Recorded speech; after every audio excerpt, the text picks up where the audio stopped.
and with them and pray for their freedom.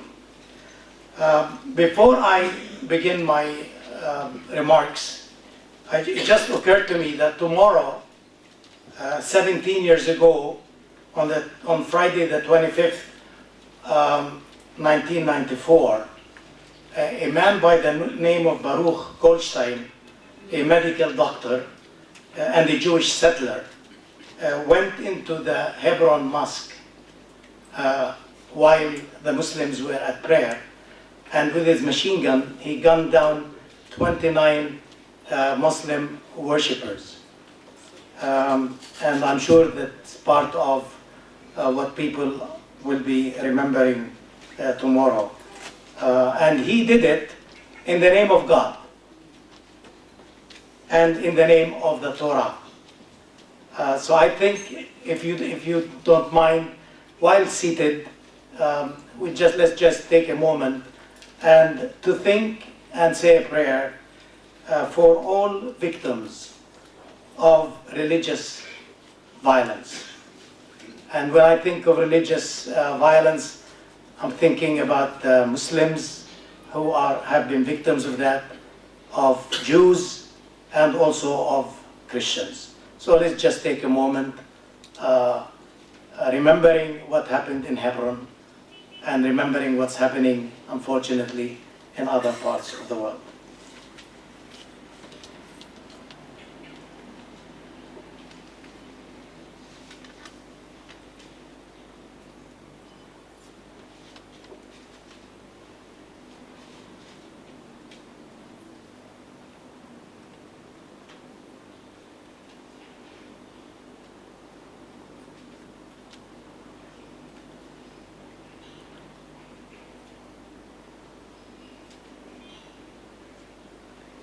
Thank you.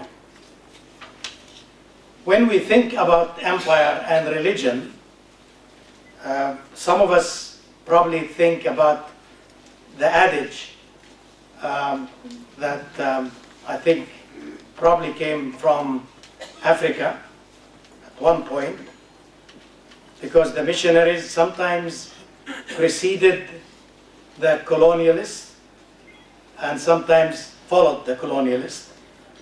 But the adage became, when the missionaries came, we had the land, they had the Bible, and then with the colonialists, later on, we had the Bible and they had the land.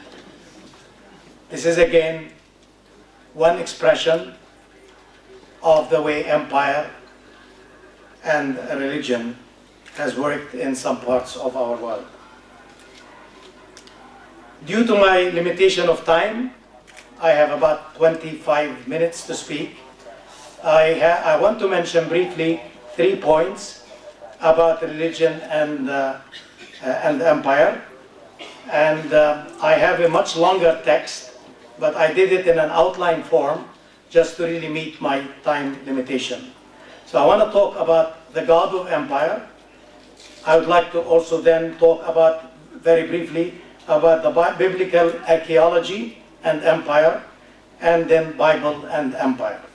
So let me begin, and I told our moderator that if my time is up, I'll try to cut it down, and I promise to send my text later on and put it on the website.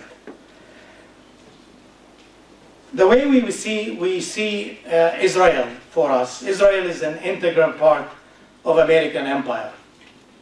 And in its hegemony over Palestinians and its military establishment, it behaves and governs as empire. I have always maintained that the state of Israel by the Jewish Zionists was a retrogression to the most elementary and primitive concepts of a tribal God and an exclusive God. The question is, where did things go wrong? I think partly, and maybe to a large extent, one needs to look at secular Zionist leaders and the way they interpreted the Holocaust. Richard Robinstein, in 1966, he's an American Jewish Holocaust theologian. He wrote a book in 1966, and the name of the book is After Auschwitz, Radical Theology and Contemporary Judaism. For Robinstein, Auschwitz has brought to an end the possibility of belief in the traditional God of Judaism. He argued that belief in the God of history demands a theodicy to justify the ways of God to humans. Theodicy is the goodness of God, and how do you interpret the goodness of God or defend the goodness of God when there is so much evil in the world? So he's saying belief in the God of history demands a theodicy to justify the ways of God to humans. Why does God allow unjust evil to happen? If God allows it, then God is not all good. And if God cannot prevent it, then God is not omnipotent. That is, God is not all powerful. And God is not the God of history then. Traditional Judaism would say that these evils that happen to Jews are punishment for their sins. For Robinstein, no possible sins can justify the enormity of the suffering of the Holocaust. Another Jewish Holocaust theologian by the name of Emil Fackenheim said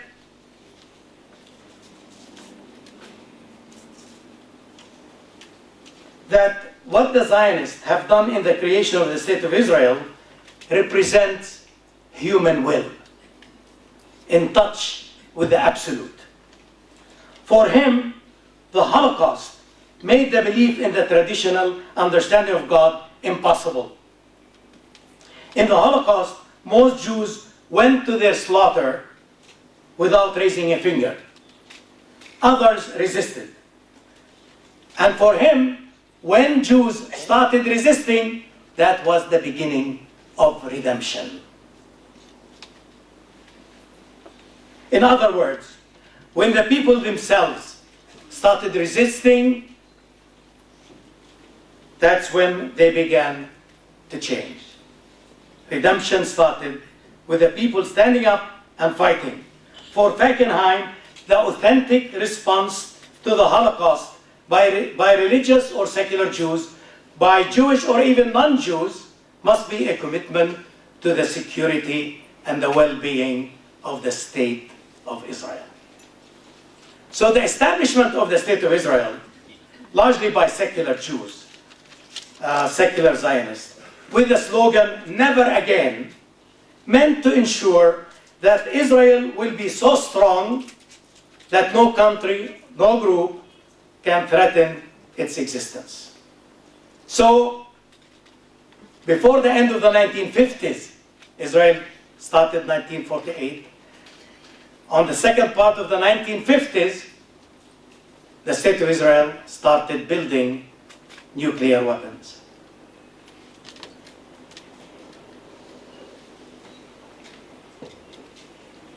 But since the Zionists had no faith in God, in the